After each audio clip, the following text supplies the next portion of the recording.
Geez, sorry guys. It took me a little bit longer to get my script. So, my little notes that I've been writing down for the movie 1408. So, welcome back to Talk Horror to Me. I'm Brooke, and today we're going to be talking about a horror movie that is one of those films that makes you sit there after the credits and think, wait, what actually happened?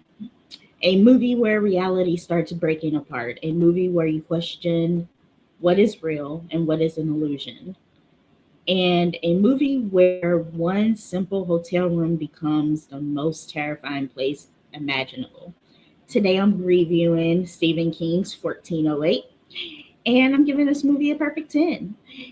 Now I have to say this movie had me questioning a lot of things, especially the ending.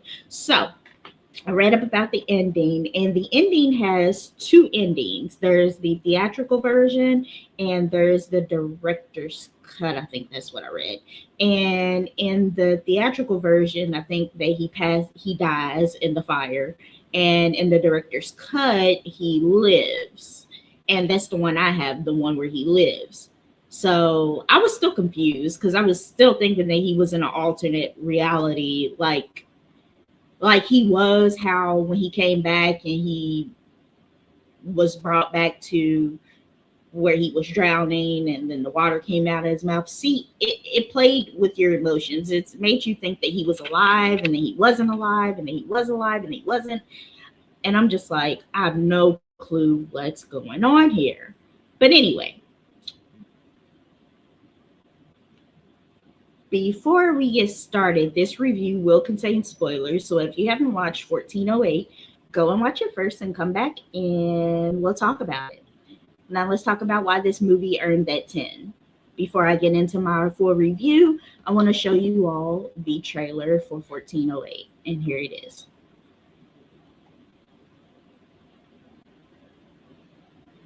You're not going anywhere. You're staying right here with us. Daddy. Everyone dies. When Mike Enslin lost his daughter, the afterlife became his obsession. You probably want to hear all about our haunted history. But after years of searching, he no longer believes. So you're saying there's no such thing as ghosts? I'm saying I've never seen one. Nothing would make me happier than to experience a paranormal event. Gerald Olin, manager of the Dolphin. If I can just get the key to 1408. In the 95 years of the hotel's existence, there have been 56 deaths in 1408. 56. No one's ever lasted more than an hour. The first victim, Kevin O'Malley. Cut his own throat. Do not stay in that room.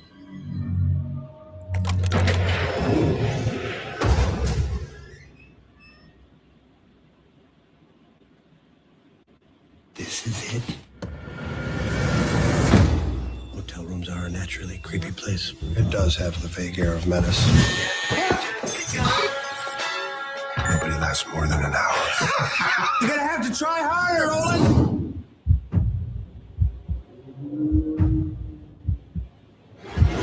It's not that what I'm seeing is not real. It just ain't as real as it seems.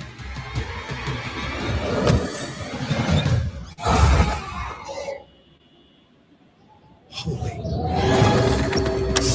Open! Get a hold of yourself. O'Malley. Based on a story by Stephen King. Did you call the cops? They're in 1408. The room's empty. I'm gonna die. I warned you about 1408.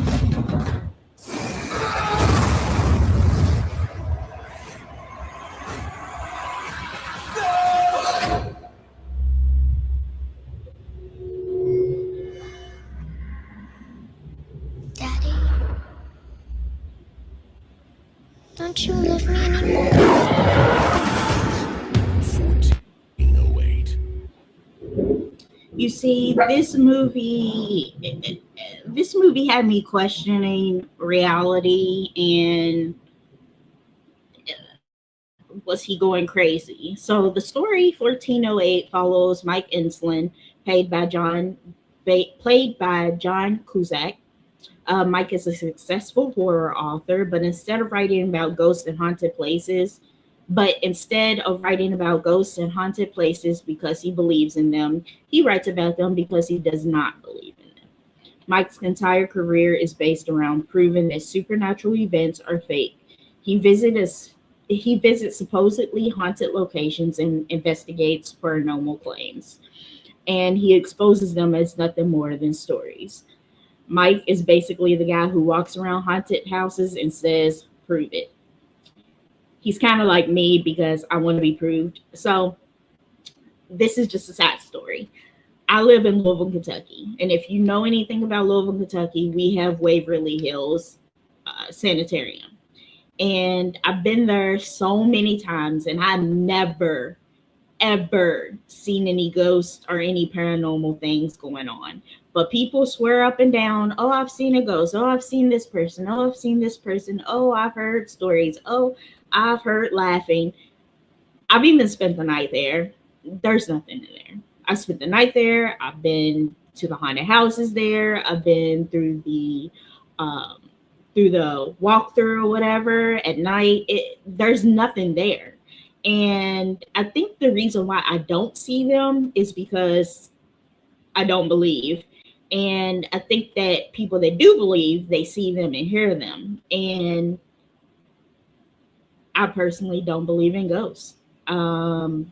Never experienced anything like that. So it's just weird to me. I mean, if we're talking about paranormal things, maybe there could be, I don't know, because I've never done this before, but my great granny has, and she would wipe off her feet before she gets into bed. And when she passed away, I all of a sudden, out of nowhere, started wiping off my feet before I got into bed. And I think it's weird. And I'm like, why am I wiping off my feet?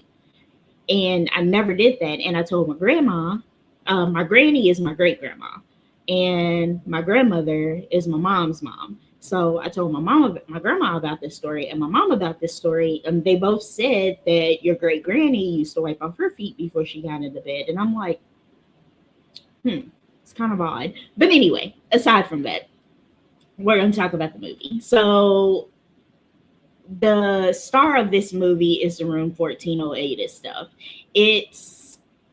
I don't know if it plays on his emotions and on his fear and on his grief, but it kept showing him his daughter. It was just taking him out of reality and in reality, and it was showing him figures of other people that passed away in there, and for some reason it just wouldn't let him go. And that's one of the things that really was terrifying. The room itself was terrifying. And the hotel manager, obviously, as you can see, is Samuel Jackson, and his performance as Gerald Olin. The hotel manager was amazing. He kept telling him, "Don't go in that room. Don't go in the room. There's been 56 deaths in that room." He kept telling him that, and he just wanted to go in there because, of course, he didn't believe. And so when I first saw this movie, I was like, I would be one of those people that'd be like, "Oh, this is just a hoax. I don't believe it. I don't believe it." And it turns out true.